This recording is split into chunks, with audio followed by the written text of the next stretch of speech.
onto the keeper, and the keeper's on us.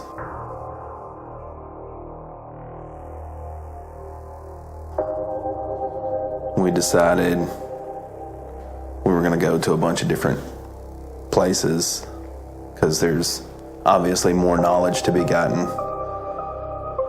So we started going to any and every place we could just to check things out. And at this time it was mainly just me and Jimmy. But sometimes we would have a couple of people that wanted to go with us, and we would take them out. And there's actually one story that's pretty funny.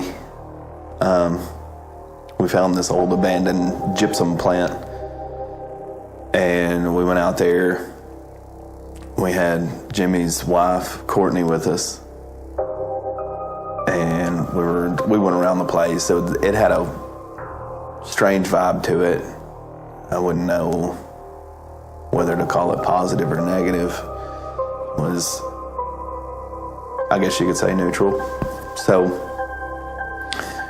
we went through the factory portion of it, and we came back and went outside the front and went into the office building. And when we were walking through one of the hallways in there was a very loud bang on something that was right outside the building. And Courtney buried her head in Jimmy's back, and she didn't really want to experience much more than that, so she didn't go with us anymore after that. But we went to different places and just looked at strange little things, and we had some experiences. Some nights were a bust, and a lot of small things, little knowledge here and there, just asking questions. And then we ended up going back to the cemetery where the girl had been nailed to the tree, where we knew she was active.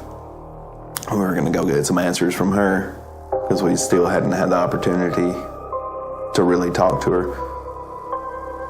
Well, we got out there, and it felt off. It felt thick, heavy, and I knew that this was a negative energy. So we were walking around, and I heard this laughing off in the corner of the cemetery. And I started wondering, because I've never experienced a spirit or ghost that had this feeling to it. So I automatically went to, this is an entity. And up to this point, the keeper and the watcher were the only two that we had experienced. So I kind of got excited because we got to meet a new entity. And we walked to where we heard this laughing. And then back where we had just walked from, we heard the laughing again.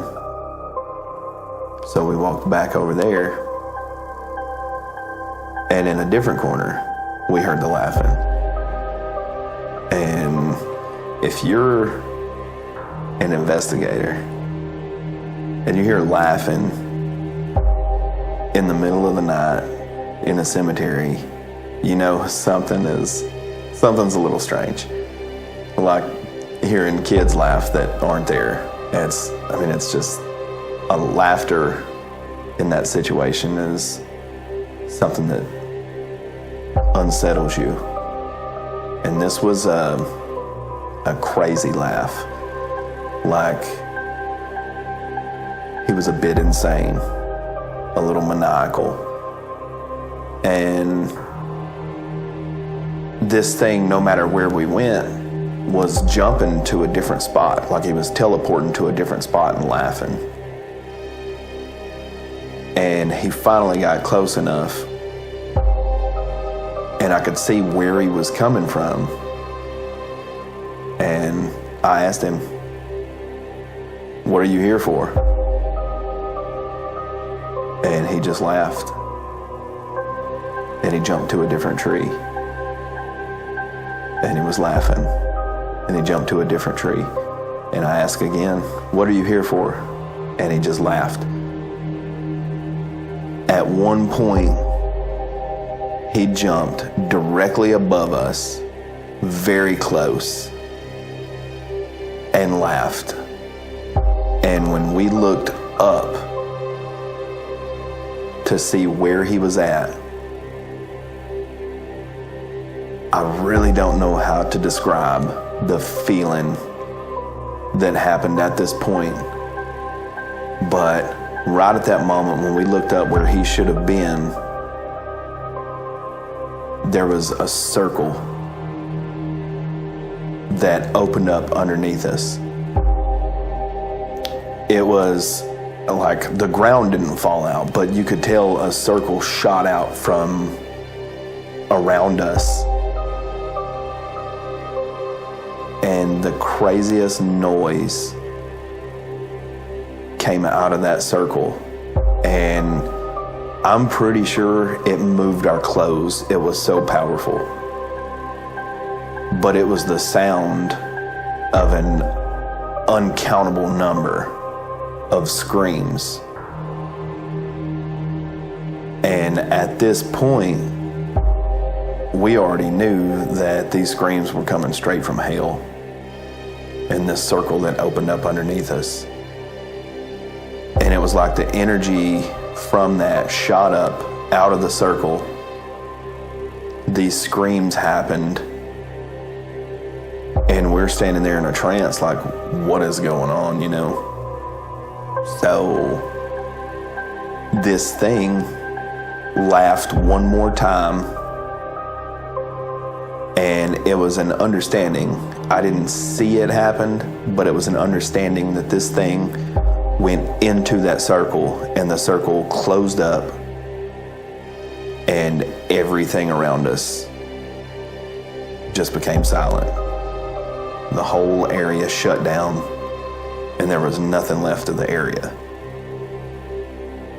All the energy was gone, and nothing else was there. And we had no idea what to think. We finally met another entity, but he wouldn't talk to us. All he would do was jump around from tree to tree and laugh. So we coined him the Joker.